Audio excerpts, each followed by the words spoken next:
What is going on, everybody? It's your boy DJ McCree, and we are back from the break at the stream. All right, this part of the stream, it was promised from a viewer that is usually on my YouTube channel. Sometimes I see him on the stream, sometimes I don't. And his name is NASA Beats. Yesterday, NASA Beats had a question for me, and luckily enough, I happened to be looking at my YouTube comment section. And he asked me, DJ Av, how do you make your snares and kicks so loud and crisp? And how do you balance your mixes? So I noticed that a lot of producers ask me that question. He's not the first one to ask me that. So what I did, and I'm in a crunch time right now for making beats for artists. So this is basically going to be about mixing snares, etc., etc. So I'm going to go and just do a little experiment, and I'm going to see if the track plays. Okay, so the track played without me having to do anything to it extra or switching scenes. So what we're going to do is, pardon me, my dog just jumped in my lap. Okay, but what we're going to do at large is mix this all together. As you see, I have nothing on any of the tracks, nothing, or what's assigned.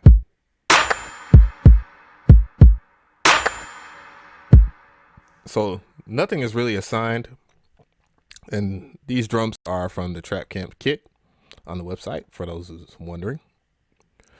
And also, you might notice that I am using headphones. These headphones aren't Beats by Dre. These are just regular JVC, I believe $25, suggested retail $50 headphones. So they're nothing special.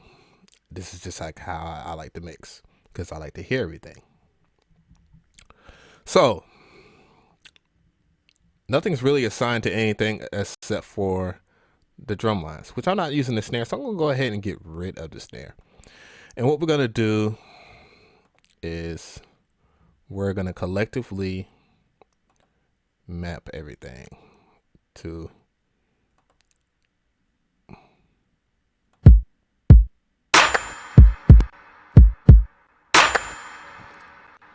so we're going to map everything to the channel, because that's the first thing I like to do. I do, in particular, like to do that. So make sure that is on the track.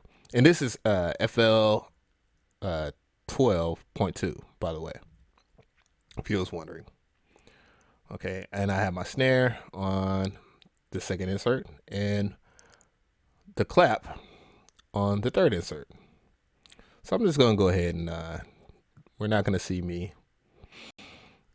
We'll go to the screen so we can save some CPU.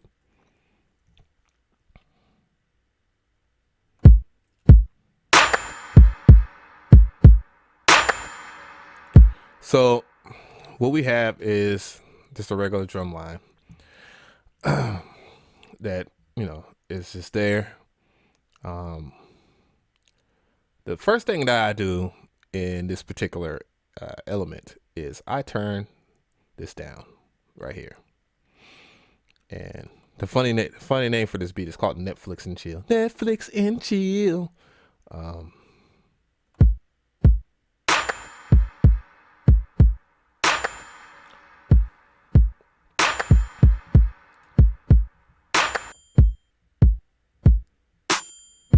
So we're just gonna mix this.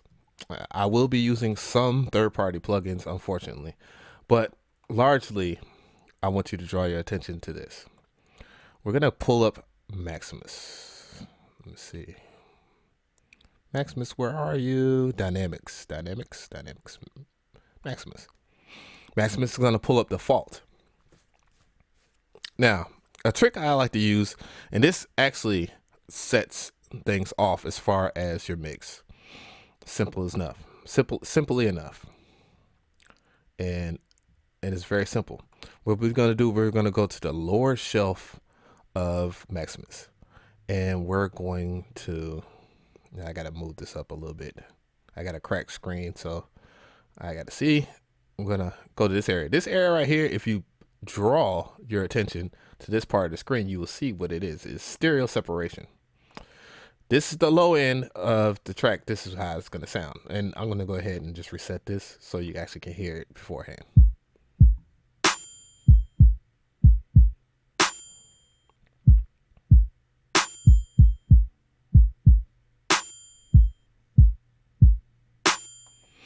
So one of the key things I learned as a producer is balancing your dynamic range, because if you fit everything into one huge signal in one space, things start getting a little fuzzy. Things don't balance themselves out very well. And one of the main things that I do like to do is turn the volume down in the master section so that I'm working with clean stuff. So that way, when I go to the master and set up my Maximus in there, which I will be using the preset that is on my website, I will get upwards compression, which I've already covered that. It's called upwards and downwards compression, but we're going to set this to the low part of the shelf to mono. And that's going to cause this effect.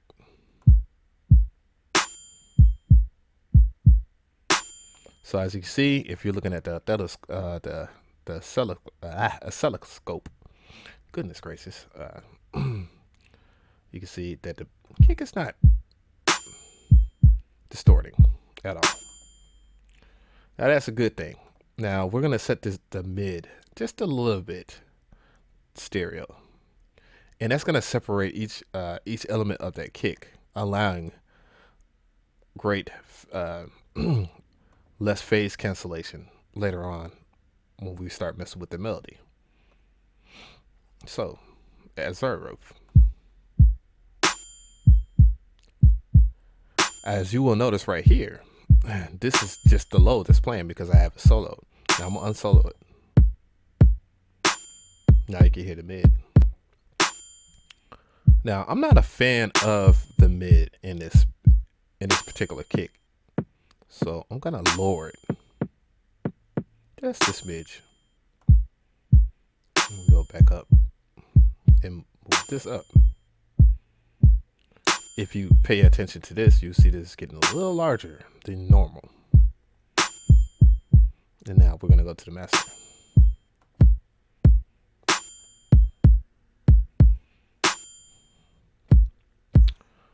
Now you can actually hear the low part is in the middle, and the mid is slightly in stereo. What I also like to do is I like to change the attack and the head time, just to subtract one less thing, one less variable, so that the kick is hitting the way it's supposed to be. And this works is just like ADSR, so I just subtract that. And the release I don't deal with that much, but if I look at this right here, this area right here, I can see that it is peaking. It is past the post, but it's being compressed. That is good, because later on that is gonna determine how hard the kick hits, and when it does reach the dynamic range of +6 or whatever my goal is in the master, that it will not be too aggressive unless I want it to be. All right, so we're gonna go and deal with the snare now. I guess I'll play the kick. This snare in particular has already been processed the way as it would normally be, so it's pretty flat. So we're gonna add this little doohickey right here, which is the saturation knob. What saturation in a nutshell is basically adding resonance. And what is resonance? Resonance is this right here. Adding more either mid or mid highs or mid lows. I don't know why I'm talking like this either. I'm talking like, I don't know. But anyways, it looks like that. And that will add, let me turn off the saturation out for a second and play. As you can see, it's more crunchy. So why wouldn't I do this versus saturation up? I mean, that's just one way of just adding some saturation to your snare, which will add a crunchier taste, is what they like to call it, the crunchier. So I have a great snap to it, but it won't be distorted. And I'll check the, dang it. Actually, it would be good if I actually had my audio interface, because it has a monitor on it.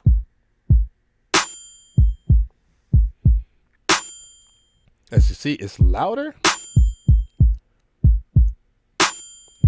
but it's not oversaturated. Let me turn it down. You see? Now if I turn it up, it's going to sound like this. That might be your goal, but it's not my goal for this. This particular plugin by Softtube, this Softtube plugin by Softtube is free. It's freeware. So I might link you to it. I don't know if I can find the link or not, but it is there. But you also can just add resonance right here and act as saturation, which in large is misunderstood. So, but we had to snap. Now we're going to turn it up.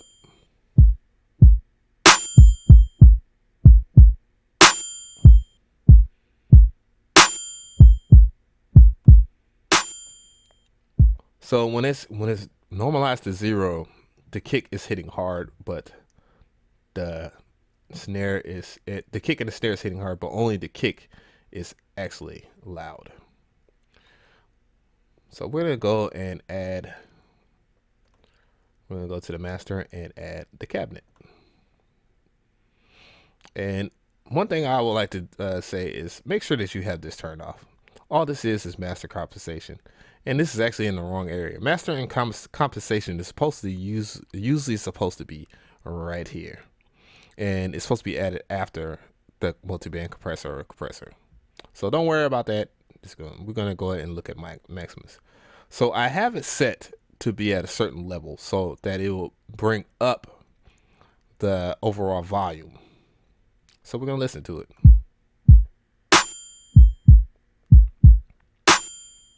So what's going on here? Once again, it's not necessary that you do all these adjustments if you have this preset, which is $5. For those who just don't want to do it. But as you can see, the lows, I brought the low end up to close to +6, and overall I brought the mids up. Because the mids are, the crunchier the better, and the more presence and you will actually hear the presence of it. So that's why I have some very crisp but loud beats that aren't overpowering in the bass, but hit hard. So that's basically what that means. So it's basically just set this to normal, and then I just bring it up, and I'm not even worried about that. And sometimes I bring the highs up just to add a little taste of simmer.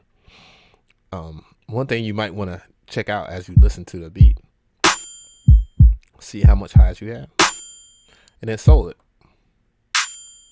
As you see, I have a lot of highs.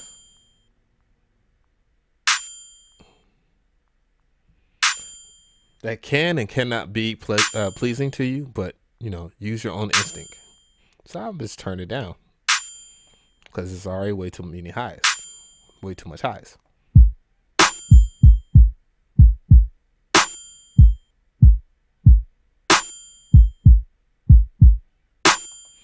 One thing I like to add is that I like to do is this right here. When renaming the tracks, I don't really just type in anything. Not anymore, that is, because it's already there. That's not the snare. We just add the kick, and we're gonna, so that way you know where everything is at. The more organized you are with mixes, the better. So we haven't worked on the clap. So we're gonna actually turn on the clap.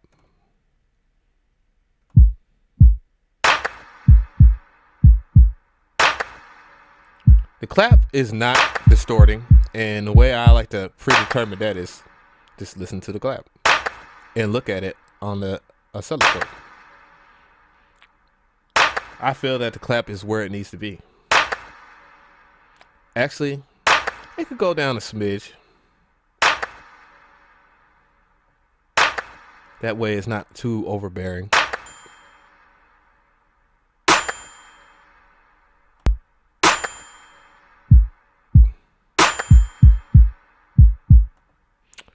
And that's pretty much how you would do that. I'm just gonna go ahead and bring in the lead synth.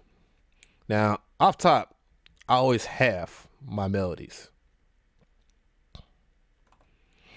I have my melodies, and then I'm just gonna assign it to, as you can see, as I scroll through it, at the top left screen, you can see a snare, clap, and then you see lead. Let's say you do not want your lead to be on track 4. What you could do is hold down the Alt key, and then press the left or right cursors and bring it to where it's at. Usually I have it on 8 because I add my hi-hats and all that, and have all my my percussion in one area and all my melodies in the other area, because it's very convenient to have it like that.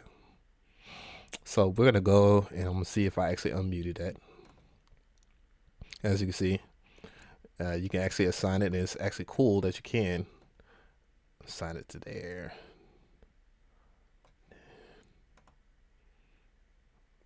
That was probably the best update for FL Studio.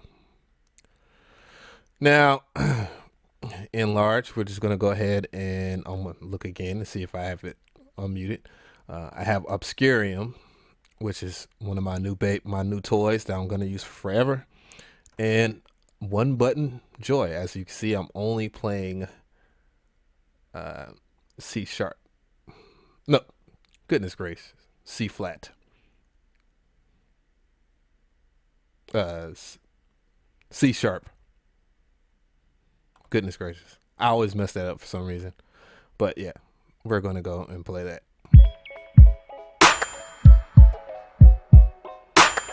Now, we have a slight issue. If we look at the oscilloscope, you can see that the melody is too freaking low. We're gonna turn it up.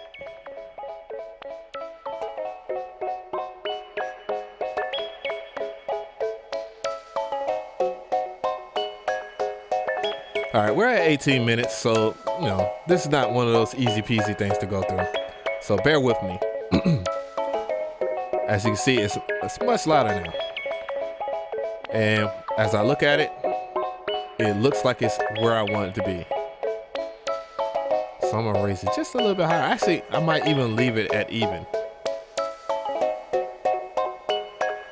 And might even become a hog here and turn it all the way up so I can turn it. So I can turn it down just a little bit, because I actually like to turn melodies down. I like to have control of my melody, so that way that the snare and the kick or the clap, if I have a clap in there, do not overtake it. And then we're gonna slowly add it in.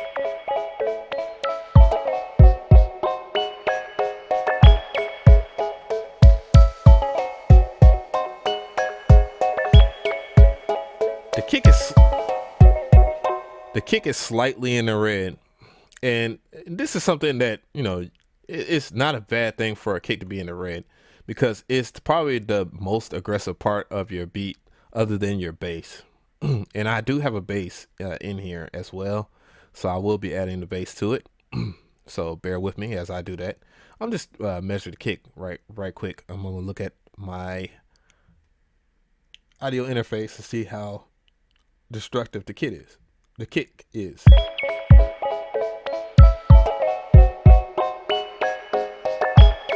The Okay, the kick is large, and as you can see, it is down compressing right here, so I don't have to worry about it being too aggressive.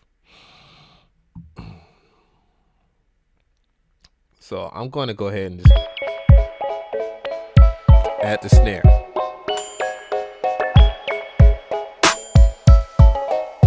And now I'm going to add the clap.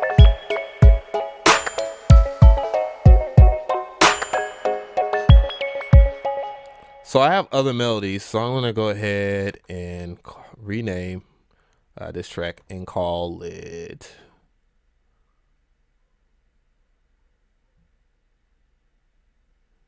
Hook. And even, well, actually, seeing these are strings, so I have actually worked some strings in here. I'm gonna go ahead and rename this to strings. I'm at 20, almost 21 minutes, so we're getting there. So we got strings. We're gonna add the strings.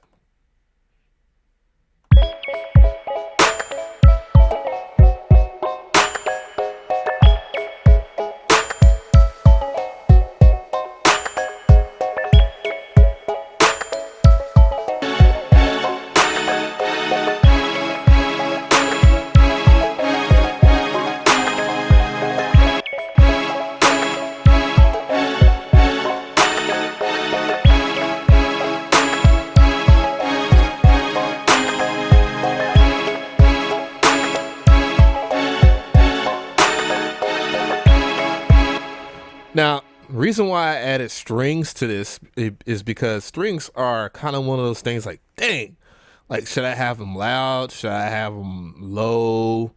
It's however you feel it. Now, in large, I do not want these strings to be overpowering my main melody. I want it to complement it. So how would I complement it? I would turn it down and look at the monitor. Excuse me. I would look at the monitor right here on this insert and see how it looks. So they're about even. That's fine, but these strings in particular from Nexus 2 are very, very strong. So I'm just going to turn them down a little bit more. We're going to listen to it.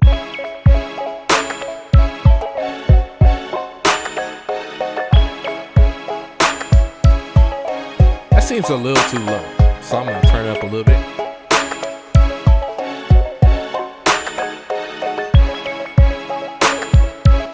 Now, we have arrived at a point for selective taste where I feel that the main melody is too much in the middle.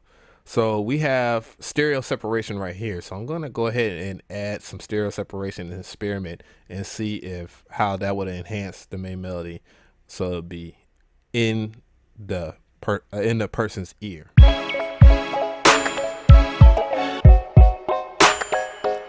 I'm gonna take that out, as you can see.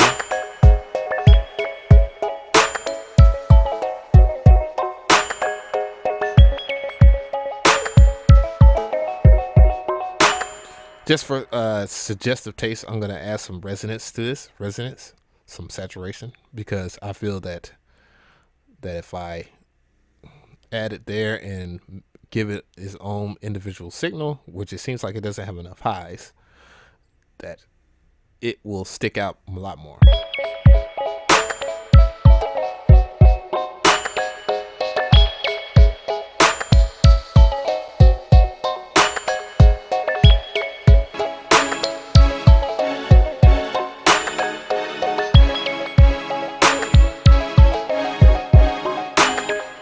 Now I think I'm ready for the bass, so I'm gonna go ahead and turn the bass on. And that's from a plugin I barely use, but I love it, and it's massive. And I'm gonna put this on 11.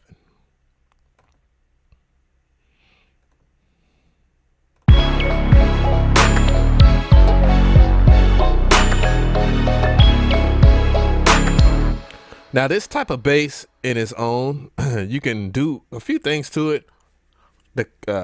Contain it if you want to contain it, and you can to keep it so where that is not canceling out any of the melody. You can mono it, so we're gonna listen to it is all the way at mono.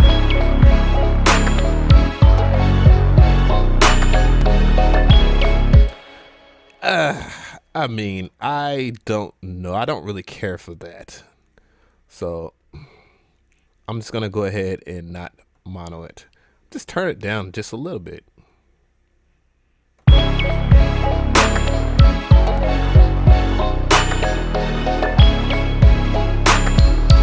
Netflix and chill. No, straight up. I was just gonna add this melody now, and let's hear it all together.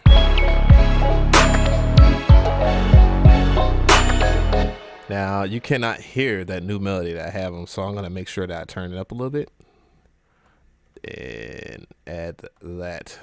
Oops, yeah, that's exactly what I want to do. And I'm just gonna say it's a bell, and we're gonna look at the you can hear it a little bit now, but what you can do is you can raise this right here, give it some resonance.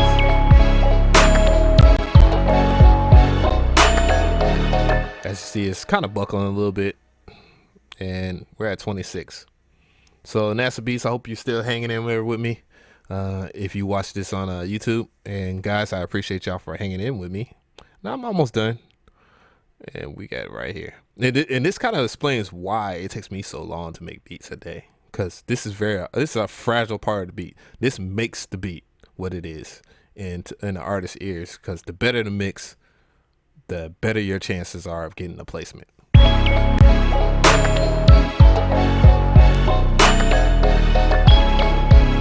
So we're gonna subtract the bass real quick, because I feel that the bell is fighting the bass.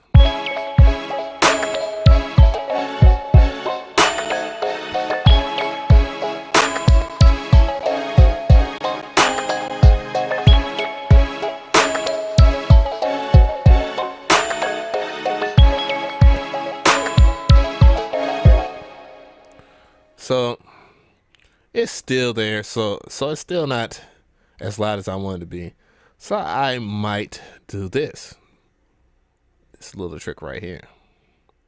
Now, instead of using the saturation knob, you can use Sound Goodalizer. Sound Goodalizer makes stuff sound good. What it is basically the presets from Maximus brought into just one little small plugin, just so you can simply have it and then experiment with it. As you can see, the bell is on the same level as the lead now, so I can actually turn that down. And I actually like the fact that I have the resonance in it. Let me give this a slight, we're at 27 minutes here, guys. I'm going to go to tools and switch to smart disable to kind of kill some of that extra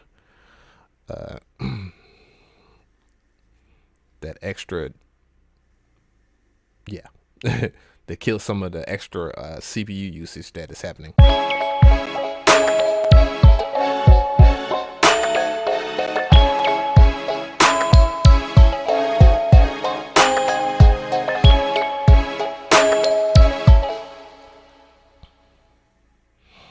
So just gonna play the bass with it.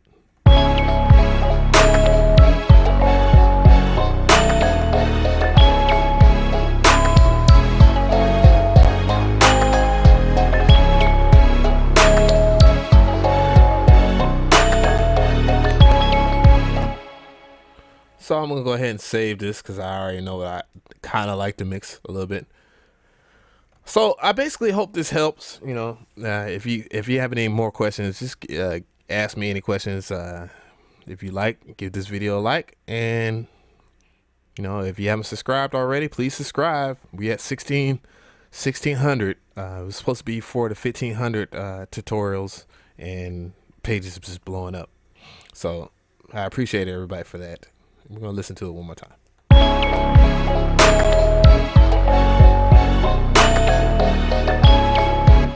Now, I'm probably going to add some 808s, and keep in mind that bass and 808s are not going to work no matter how you want to do it. So when you add the 808s, have the 808s around about here. And depending on if you distort them or not, you're going to have to turn it down a little bit more. And then if you want them a little louder, just turn them up. But yeah, it's your boy DJ McCree, and I hope everything has been cool. And appreciate y'all for your time, and hopefully that will help you out. And that's the beats, and I'm out.